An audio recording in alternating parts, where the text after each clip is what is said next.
Donc bonjour à tous, membres du réseau LinkedIn, il est 13h12. Donc petite vidéo pour aborder le travail social et plus particulièrement le travail social lorsque l'accompagnement social est pas entravé mais est rendu difficile par la difficulté de dialogue avec l'interlocuteur ou l'interlocutrice.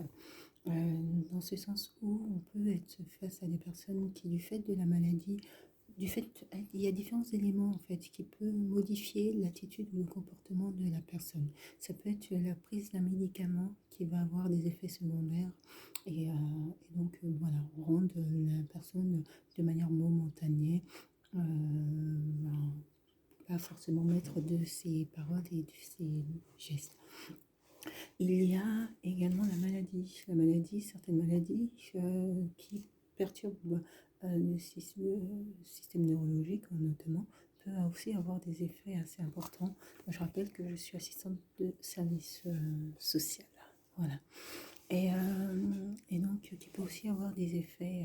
Il peut avoir aussi la consommation de produits illicites, je pense à la drogue, ou la consommation de l'alcool aussi, qui peut aussi modifier l'attitude de la personne.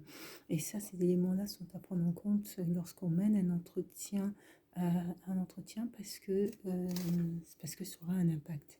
Il y a plus d'un an, si je ne me trompe pas, il y avait eu un événement, celui d'une assistante de service social qui avait été abattue, si je peux me rappeler les faits, alors qu'elle se rendait en visite à domicile parce qu'une personne âgée retraitée n'avait pas supporté la séparation avec,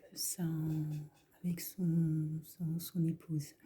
Et donc, elle s'est présentée au domicile et il l'attendait, me semble-t-il, avec une arme à feu. Euh, Est-ce que c'est des éléments qui auraient pu être détectés ou est-ce que c'est des éléments qui ont peut-être été détectés notamment par des professionnels qui travaillaient au domicile mais qui n'ont pas repéré le caractère de dangerosité et notamment c'est d'autant plus que cette personne âgée était armée, donc il aurait fallu repérer il aurait fallu signaler que cette personne détenait une arme à son domicile. Euh, donc voilà. Mais donc tous ces éléments vont entraver, je dirais, le bon déroulement d'un entretien et peut mettre en danger soit la personne elle-même dans une forme d'auto-agressivité, soit l'autre dans une forme d'hétéro-agressivité qui est bien souvent plus le cas dans la consommation des différents types de produits. Et c'est très très compliqué sur le plan psychologique de pouvoir dénoncer certaines attitudes, notamment lorsque des personnes sont en proie à des délires psychotiques.